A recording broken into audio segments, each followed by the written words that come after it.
Okay, boys and girls, it's time for the end of day video. And we put the rear fenders on.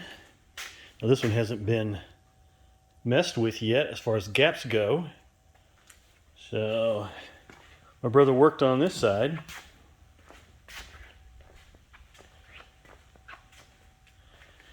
And got the gap pretty darn good. The only thing he's got right now is this is just a little bit lower. He needs to raise that a little bit, and this should be perfect. Check it out.